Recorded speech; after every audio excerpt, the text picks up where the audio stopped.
Je vous salue au nom du Seigneur. L'amour est la plus belle des vengeances. Tel est le titre de notre vidéo d'aujourd'hui.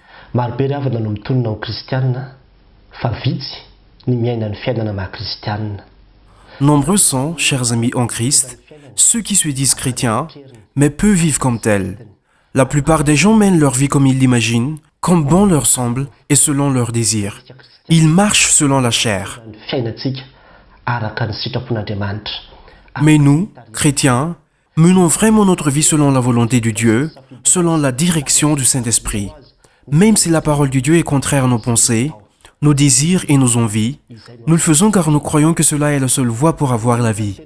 Parce que si nous considérons la parole de Dieu, elle ne nous apprend pas à se venger. Elle nous dit plutôt d'aimer nos ennemis, de faire du bien à ceux qui nous haïssent, de donner à celui qui nous demande. La parole du Seigneur dit, « Aimez vos ennemis, bénissez ceux qui vous maudissent, faites du bien à ceux qui vous haïssent, et priez pour ceux qui vous maltraitent et qui vous persécutent. » Jésus l'avait dit.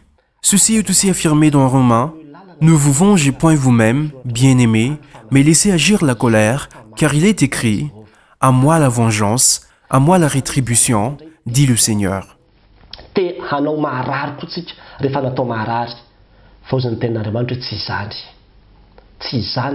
Se venger, tel est ce que nous aimerions faire parfois.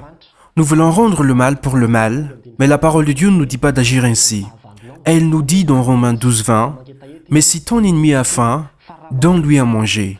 S'il a soif, donne-lui à boire, car en agissant ainsi, ce sont des charbons ardents que tu amasseras sur sa tête. » Ce qui veut dire qu'à chaque fois que vous faites du bien à votre ennemi, c'est comme si vous mettiez petit à petit du charbon ardent au-dessus de sa tête. À la fin, il sentira la brûlure et ne la supporte plus. Il prendra conscience inévitablement en se disant « Pourquoi cette personne est-elle comme ça ?» C'est ainsi que se manifeste notre identité chrétienne. C'est le plus beau témoignage pour manifester notre chrétienté. Au lieu de se dire « Je suis chrétien », il faut le montrer par notre façon de vivre au quotidien. Prenez soin de vos ennemis, aimez-les, donnez-leur à manger et priez pour eux. La parole du Seigneur dit « Nous n'avons pas à lutter contre la chair et le sang. Nous n'avons pas d'ennemis humains. » Le terme rival n'est pas un terme chrétien. Notre ennemi, c'est le diable. Votre adversaire, le diable, dit-il. Ce qui signifie que le diable est notre ennemi, nous n'avons pas d'adversaire humain.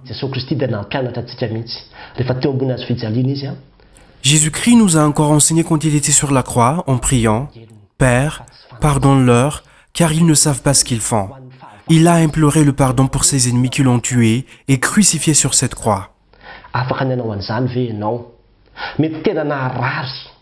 Pourriez-vous faire pareil?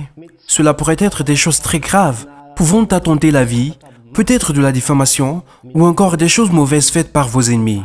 Il se peut que ce soit un collègue, votre conjoint ou conjointe, votre enfant, ou peut-être au sein de votre église, ou peut-être même votre pasteur, qui vous déclare rivalité, vous déteste et veut vous détruire par tous les moyens. Mais vous n'êtes pas obligé de faire comme eux ou de réagir comme eux. La parole de Dieu nous dit « Ne te laisse pas vaincre par le mal, mais surmonte le mal par le bien. » Surmonter. Le bien surmonte le mal, la lumière vainc l'obscurité, l'amour vainc la haine.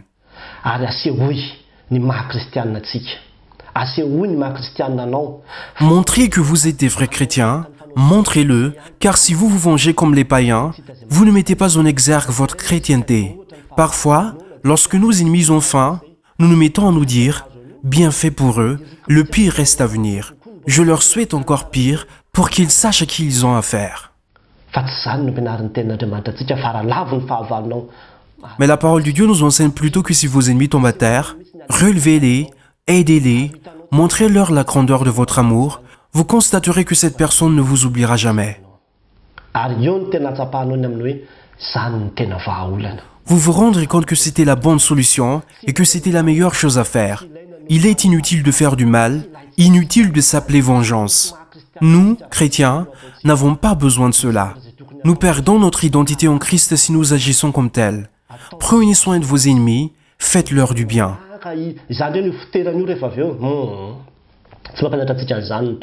Vous vous direz peut-être, non, cela va se retourner contre moi après.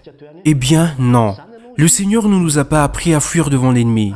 Dieu vous protège et c'est ce qu'il dit dans Luc que nous venons de lire. Votre récompense sera grande et vous serez fils du Très-Haut, car il est bon pour les ingrats et pour les méchants.